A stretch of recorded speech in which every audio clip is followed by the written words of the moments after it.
because before I had all these tools and techniques in my mind, and I noticed that when I was speaking to a client, I would keep going back in my mind to think of which tool I would then use in the coaching. How could I help and assist them in getting to their own answers?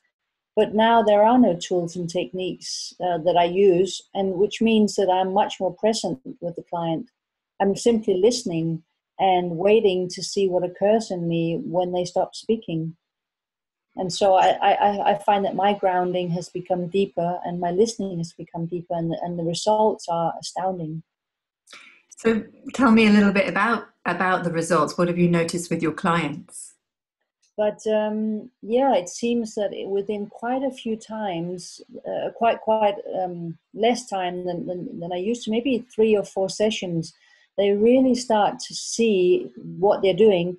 And and then when we have like a third or a fourth session, they say, well, I've just been really happy and nothing really has been going on. It doesn't seem like I've had any conflicts.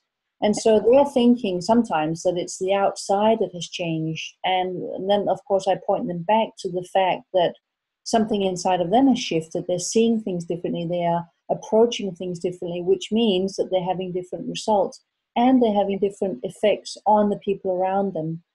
So they're not experiencing any sort of the same sort of conversations or conflicts that they used to. So in a way, what you're noticing is a shift in your coachees, so that they're experiencing life completely differently, Yes. or almost that they don't realize what's gone on themselves. Is that what I'm hearing? Sometimes, yes. Yeah. Sometimes they don't know. They just say, "Well, I had this colleague that really used to annoy me. I don't know. They just don't annoy me anymore. I don't know what they've changed." And I point them back to what have you changed?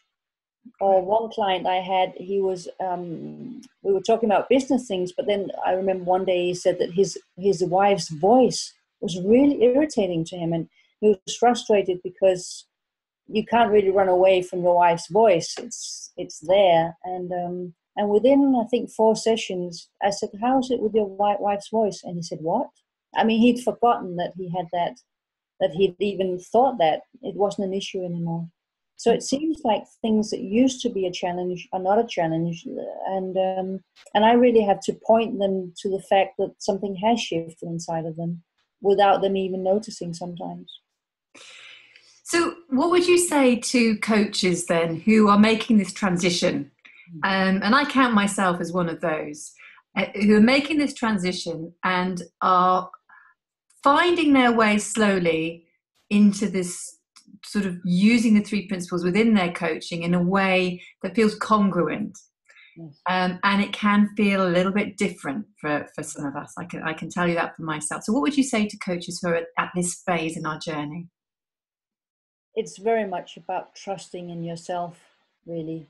And always remembering, I mean, rapport, the good connection between you and the other person is always going to be the foundation of any sort of good conversation that you have. So it's not throwing away the baby with the bathwater. I mean, you still keep what you have, but really being quiet and trusting that your wisdom will come out. As soon as as you're quiet and you listen deeply to the client, and you start realizing or noticing how your thinking falls away, it allows for wisdom to come out. It will reveal itself to you when you relax.